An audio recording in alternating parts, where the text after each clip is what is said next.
Ladies and gentlemen, this is TVP World. I'm your host, Benjamin Lee, and welcome aboard the Eastern Express.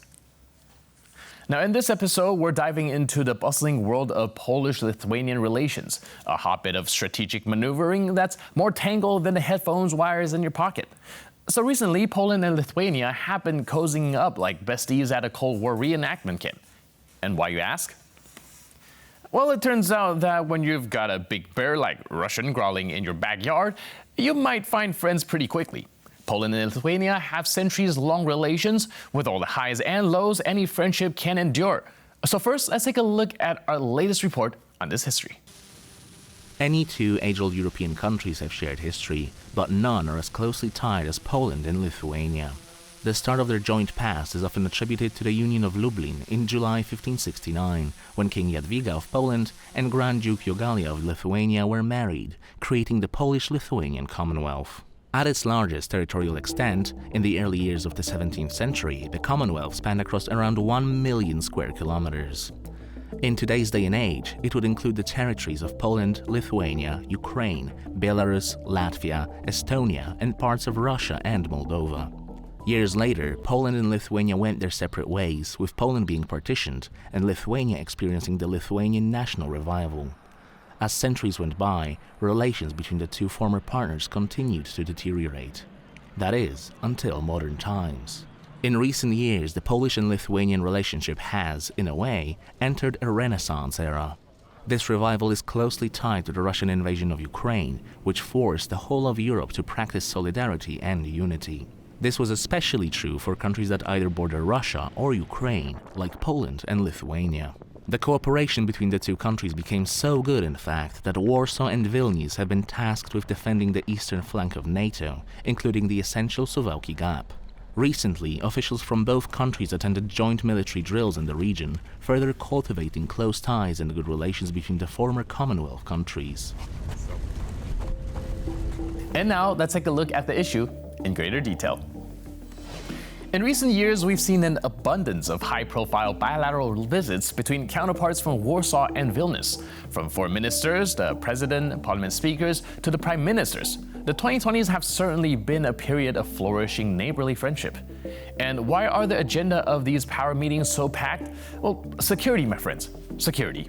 With Russia flexing its muscle around the Baltics, Poland and Lithuania are swapping promises faster than gym buddies swear off carbs. And they've pledged to stand shoulder to shoulder against any military threats. And much like in a buddy cop movie, but instead of fighting crime, they're deterring a genocidal threat from the east. But they're not just talking big about military muscle. Oh no, they're also engaging in economic and cultural exchanges, building bridges that will hopefully outlast the one in Crimea. And as if defending against potential invasions wasn't enough, they're also tackling joint infrastructure projects. We're talking about sinking power grids and major transport routes like Rail Baltica and Via Baltica. Now, let's not forget the context here. These aren't just random acts of diplomacy. This buddy system is set against a backdrop of Lithuania feeling a bit like that one friend who always thinks he'll get picked last for the dodgeball. Remember General Ben Hodges? He mentioned that Lithuania might have to hold its own fort for a couple of weeks if Russia decided to crash the Baltic Party. That's not exactly comforting, sparking a heated debate in Lithuania about whether Poland would actually show up if things went south. Thankfully, Polish leaders have reassured their Baltic counterparts that, yes, they would be there faster than you can say NATO Article 5. And with Poland proposing sanctions to protect European markets from Russian and Belarusian agricultural products, it seems like they are putting their money where their mouth is. So, what's the takeaway? Poland and Lithuania are crafting a strategic partnership of security, economic cooperation, and cultural ties. In the grand European chessboard, Poland and Lithuania are two pawns that have decided to stride boldly forward together, especially when the king next door keeps knocking over the other pieces. And now, here to shed more light on the issue is Šarūnas Liekis, Dean of Political Science in Vytautas Magnus University. Hello, sir, and welcome to Eastern Express. Hi. So let's first take the walk down memory lane and then relate this to modern day. How did the shared history of Lithuania and Poland influence modern relations between the two countries? No, I think, both countries, both Lithuania and Poland, the countries which live in history. I mean, both of them are very historical in terms of their perception of the present and the future. So we don't have this kind of loss of memory very often you see in other EU countries. So, to live in history means to live in the present. So from that point of view, both Poles and Lithuanians, I think they are very similar. Right. In what ways did the collapse of the Soviet Union kind of impact these Polish-Lithuanian relations? I mean, the geopolitics generally, changed. So the collapse of the Soviet Union basically brought, completely different constellation. Russia became one of the subjects, of international system. Let's say one of the superpowers, the Soviet Union, was dissolved. So naturally, both Poland and Lithuania came back to the year, mentally to the year probably 1939, 90, or 38, 39, or 40, you may say, just before the changes in East Central Europe. I mean, the collapse of Poland in the war against Nazi Germany and Soviet Union, and then occupation of Lithuania in 1940 by the Soviets. So basically, in terms of like political imagery, so we came back, to the year probably 1939, I would say 1940, and so we had to restart where we were, many decades ago. All right, and how can you help us understand the role of the minority population when it comes to shaping the bilateral relationship between the two countries? No, minorities. I mean, not probably. I wouldn't say that the minorities are the most important factor, but many people think that the minorities are the politics of minorities because both countries have to react to the situation with the minorities in the neighboring country. But overall, I think the place of one or another country in the mental maps, in the historical narratives, is very important. I mean, for both countries. I mean, on one side, for Lithuania, Poland, as a historical partner for many, 100 years, and for Poland, Lithuania as a kind of junior partner in all historical developments in the past started to come back.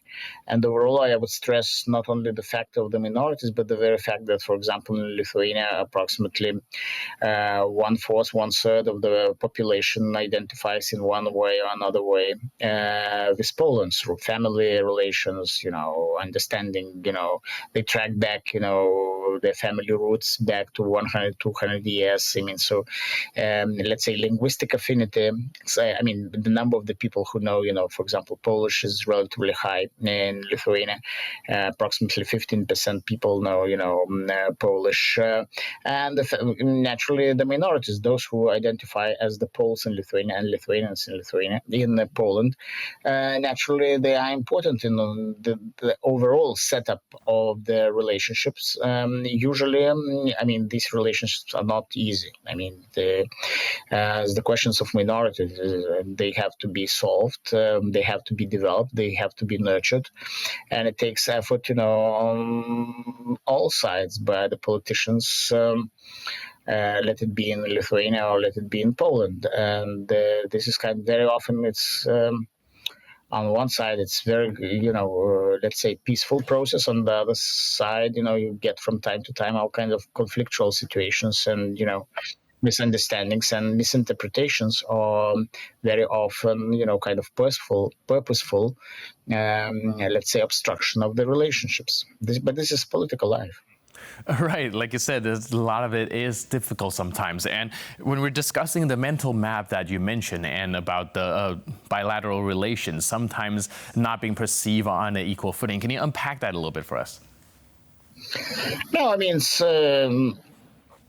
Basically, I mean, there is a kind of disproportionate, let's say, relationship in Poland between Poland and Lithuania. Lithuania is 12 times smaller in terms of population and territory, probably not so many times smaller, less, but 6 times basically, 6 times probably smaller in terms of territory, but in terms of population, 12 times smaller, and naturally out of it comes, economic power, international influence, and very often in mental maps, Lithuania is much greater in Polish imagination. I mean, it's because it's like we go back to the literature, we go to Adam Mickiewicz, we go to all these characters, who always, somehow in this in the milieu of the Polish-Lithuanian relations, and naturally, Lithuania is much greater than it is de facto, in nowadays.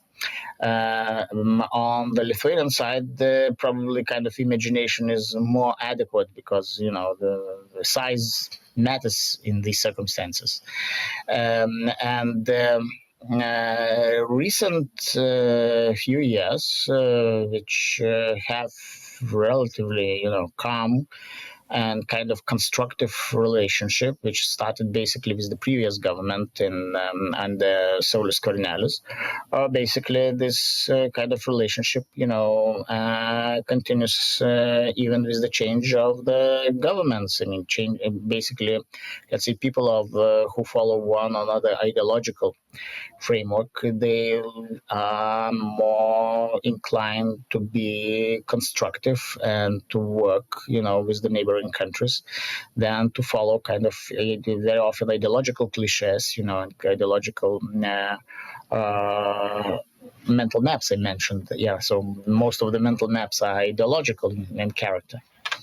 Right. So how would you say the Polish government and the Lithuanian government have done to overcome these political and historical grievances?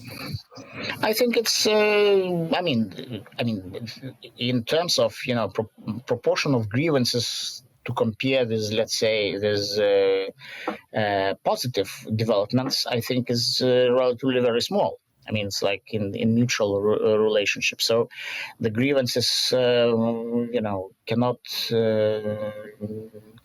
be more important than a few hundred years of working together, fighting together, living together, etc., marrying, intermarrying. But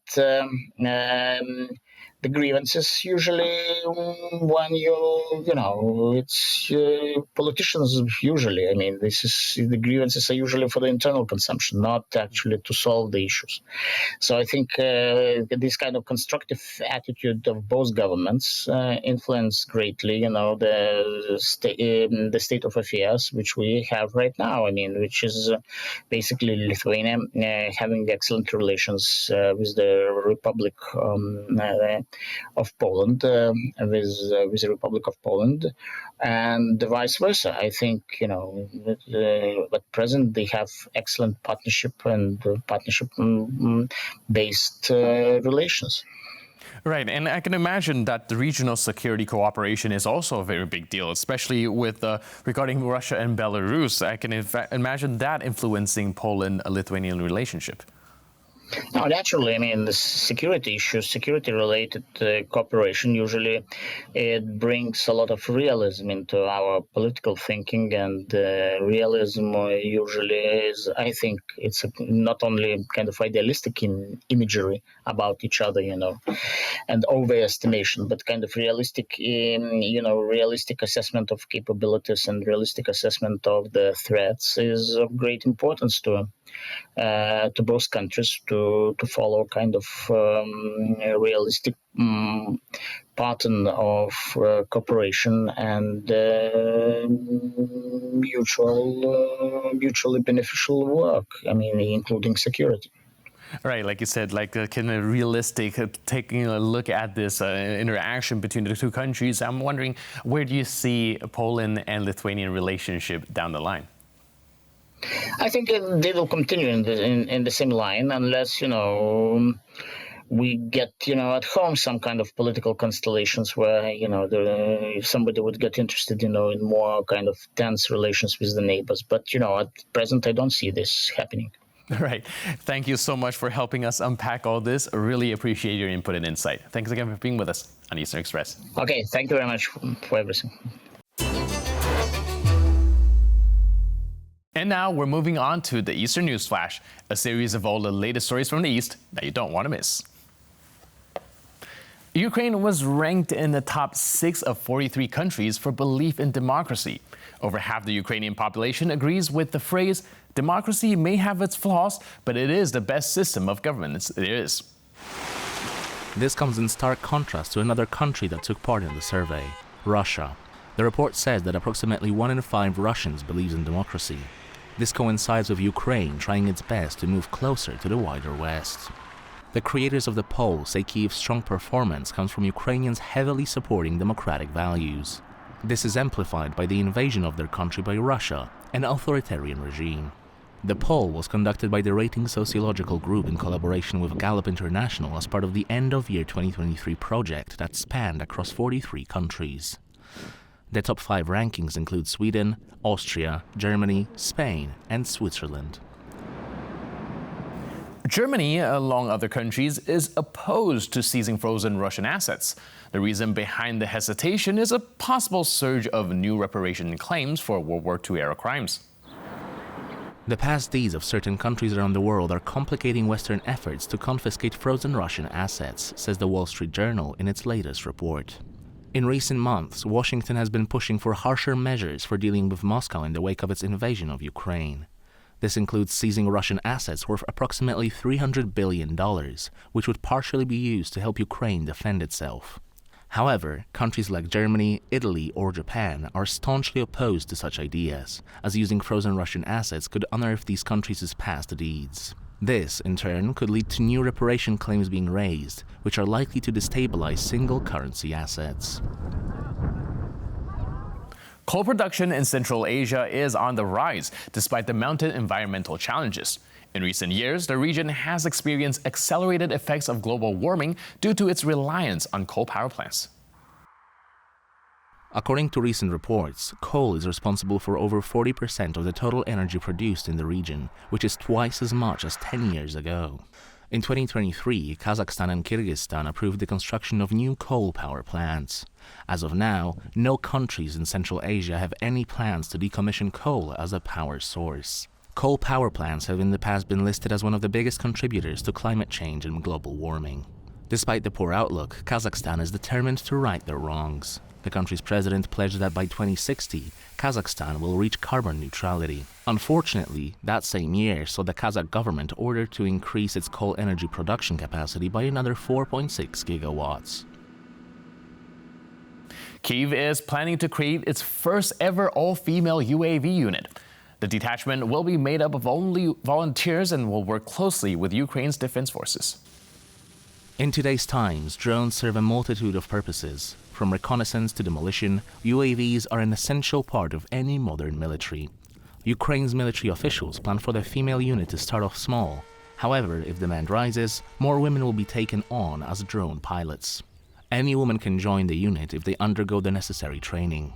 As for men who also apply for positions as UAV pilots, the Defense Forces said, quote, they will look for available options for them. As of November 2022, nearly 60,000 women were serving and working in the armed forces of Ukraine.